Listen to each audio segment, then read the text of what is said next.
Cast your mind back to the night of the 29th of June, 2006 in Nuremberg, Germany. Portugal against the Netherlands. A last 16 match at the World Cup that began as a football contest and ended as something closer to a street fight. 4 red cards, 16 yellow cards. A referee who lost control so completely that the match became known by one name alone, the Battle of Nuremberg. It remains the most red-carded match in World Cup history, a record that stood for 20 years, a benchmark of football chaos that seemed, for 2 decades, entirely safe.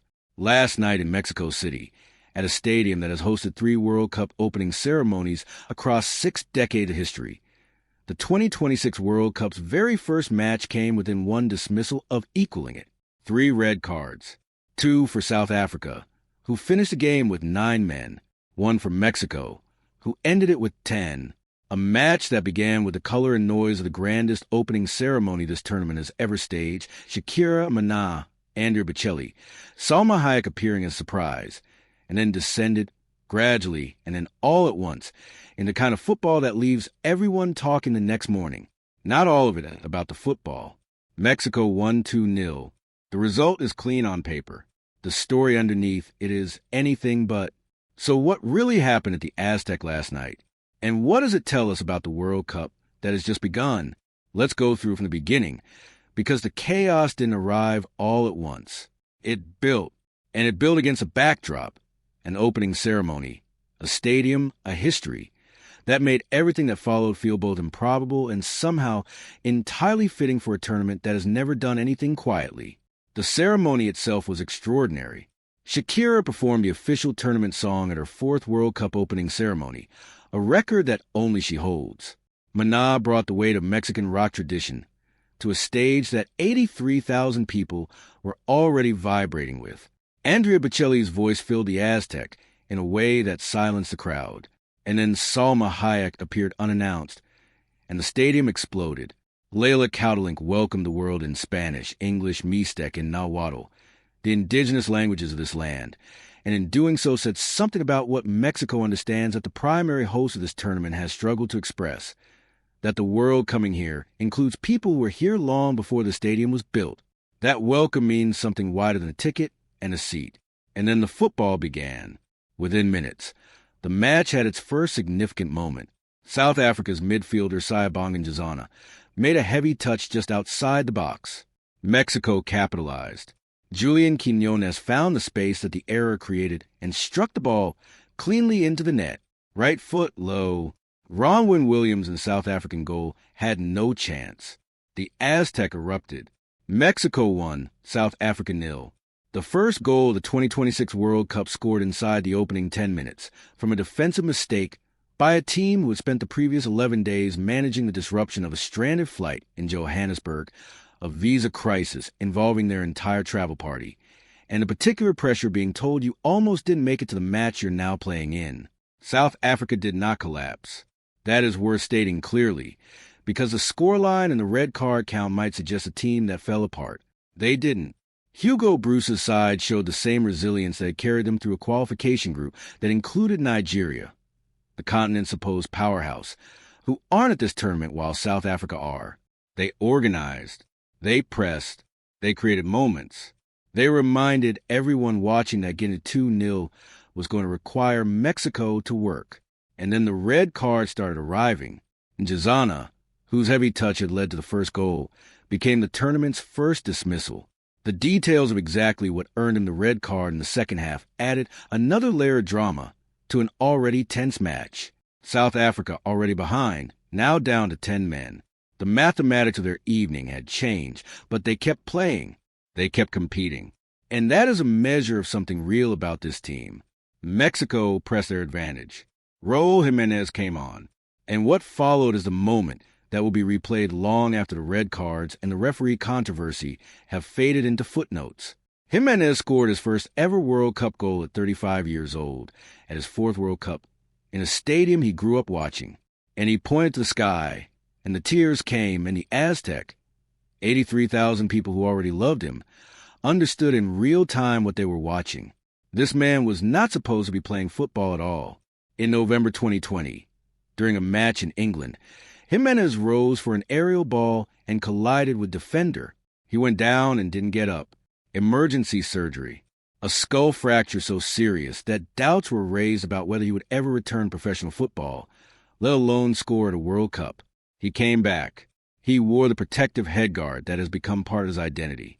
He kept scoring. He passed 45 goals for Mexico, making him the third highest scorer in the national team's history. And then, in the month before this tournament, his father passed away.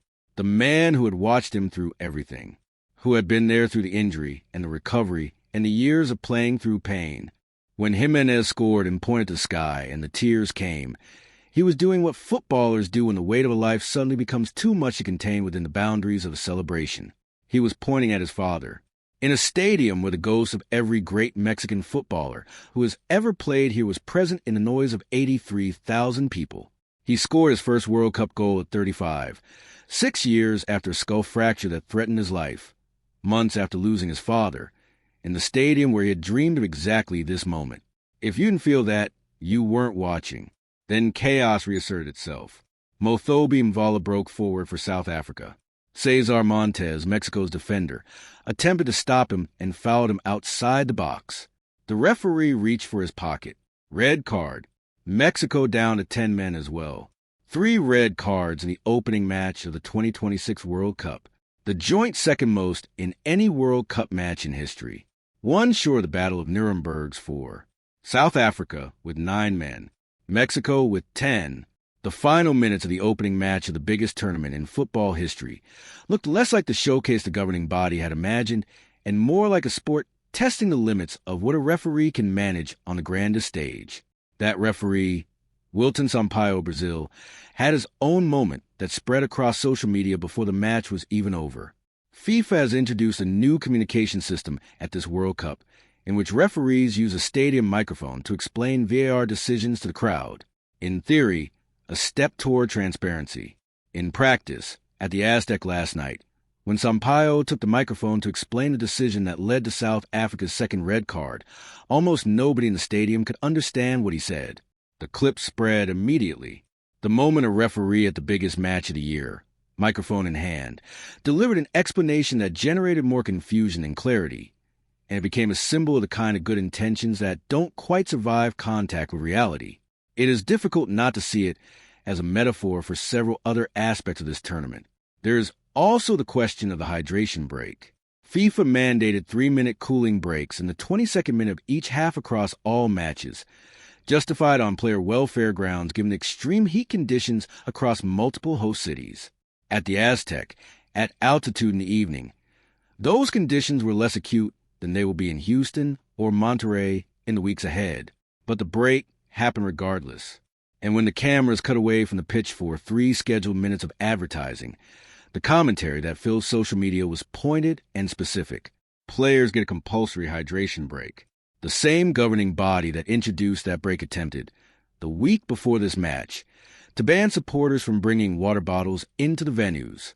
The reversal of that ban, announced after the British Prime Minister called it just wrong, was the right outcome. But its timing, arriving the same week as the first compulsory player hydration break, illustrated a gap in institutional thinking that the opening night has not closed. Now set all of that alongside what didn't happen at the Aztec last night. Omar Orsum didn't happen. The CAF referee of the year, the first Somali ever to be selected for a World Cup. He wasn't there. He spent 11 hours in an airport in Miami and was sent home. The man who had been in that stadium, managing those red cards, explaining those VAR decisions into a microphone, was in Mogadishu. And within hours of the opening match ending, the news broke that UEFA had handed him the 2026 Super Cup final, the match between the Champions League winners and the Europa League winners, one of European football's most prestigious occasions. The organization that runs football on one continent stepped in and gave the referee that FIFA's host country had turned away one of the biggest nights of his career.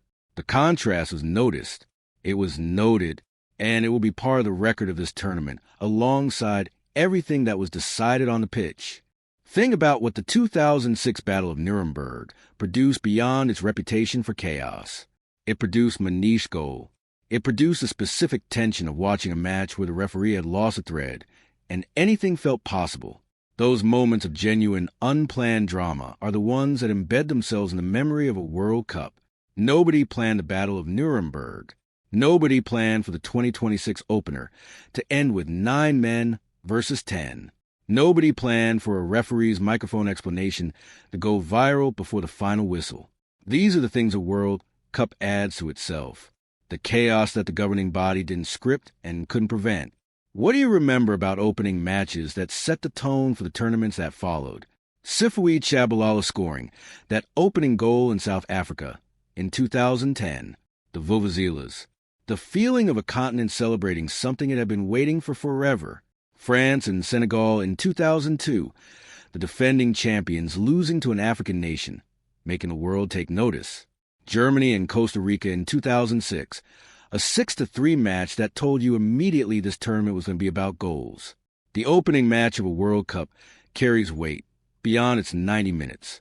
It announces something. It sets a temperature. Last night's match announced that the 2026 World Cup intends to be felt, that the football will not be polite, that the stories will arrive whether the governing body manages them or not, that a 17-year-old called Gilberto Mora, the youngest player from North America ever to appear at a World Cup, born after the 2006 tournament itself, can come off the bench at the Aztec on the opening night and make history without anyone having planned that chapter in advance. That Raul Jimenez can score his first World Cup goal at 35 and point to the sky and make 83,000 people feel the full weight of human life in one gesture. That South Africa can arrive having been stranded on a runway, navigate a visa crisis, travel to the most famous stadium in football, and finish the night with 9 players still standing. This tournament has been surrounded by more institutional noise than any World Cup in living memory. The red cards and the tears and the microphone confusion and the hydration break and the shadow of an absent referee. None of that is what the governing body planned for its opening night. All of it is what the World Cup actually produced. And in the end, that is what this competition has always done. It takes what's given to it and makes something that nobody could have written in advance. What do you think last night's match tells you about the tournament ahead? Was the chaos of the opener a warning or a promise?